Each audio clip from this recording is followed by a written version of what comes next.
There's a lot of talk about the US-China trade war. But while you're looking over here, a conflict between the two giants is brewing over here, in Pakistan. The conflict is about global dominance, and Pakistan's financial security is hanging in the balance. If China succeeds, it could be on the path toward becoming the new center of global trade. If the US wins, it could frustrate China's latest push to become a global economic superpower. Either way, the impact will be felt for decades around the world. To understand how we got here, you first have to understand why China is in Pakistan at all. China is there to invest in infrastructure, part of an effort to show the region that a friendship with China brings tangible economic benefits.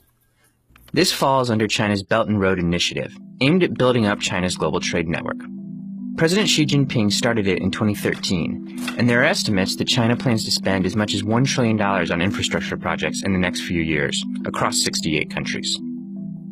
A couple things to know about the Belt and Road Initiative. First, many in the U.S. view the initiative as a threat. The U.S. still has the largest GDP in the world, but China is gaining ground. Take, for example, the fact that the U.S. was the largest exporter of goods and services in the world, until 2013. China passed the U.S., and the two world powers have been neck and neck ever since. The second thing to know is that China is giving huge loans to countries it's investing in for the Belt and Road Initiative, and some recipients are not well positioned to pay them back. For example, China funded construction for a Sri Lankan seaport in Hambantota, but when Sri Lanka couldn't afford to repay, it reached a deal to give China the port on a 99-year lease. By loaning Sri Lanka money it couldn't afford to pay back, China secured a port on a potentially strategic maritime trade route. Some people have dubbed this type of loan debt trap diplomacy, and worry China could do it again. So where does Pakistan fit into all of this? China's biggest Belt and Road project is taking place there. The plan is to build up Pakistan's infrastructure on a grand scale.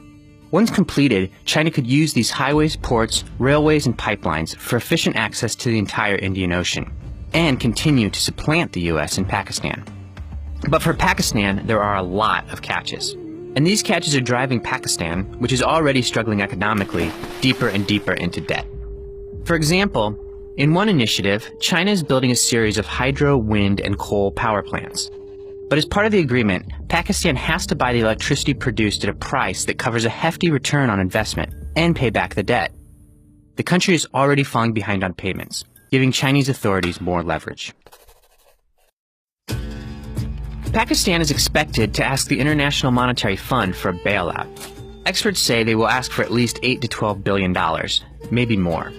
But some lawmakers in the U.S. are expressing concern over how that bailout money is going to be used. They say that the U.S., as the largest contributor of IMF funding, shouldn't have American taxpayers help Pakistan pay off debt to China. But not bailing out Pakistan isn't really an option either. It's the IMF's job to help developing countries. And if the U.S. doesn't help bail out Pakistan, it could cost the U.S. a close ally and destabilize a geopolitically important country.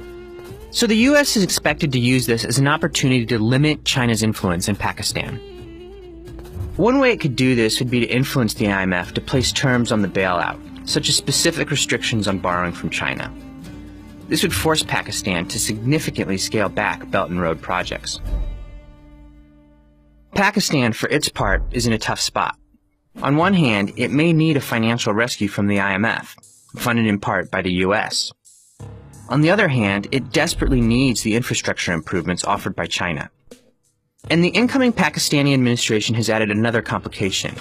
Imran Khan's party stated that it might look for options besides the IMF to help with its debt, maybe even borrowing more from China. However, Mr. Khan's government has also pledged to make public the Chinese deals, shrouded in secrecy up until now.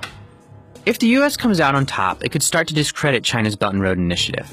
Future countries might be hesitant in accepting Belt and Road money, slowing China's expansion. If China comes out on top, it's closer to its goal of displacing the U.S. and becoming the new center of global trade. These issues will come to head in a few weeks, as Pakistan is rapidly running out of foreign exchange reserves. When that time comes, it could amount to a battle between the U.S. and China. A battle for the #1 spot as a worldwide superpower.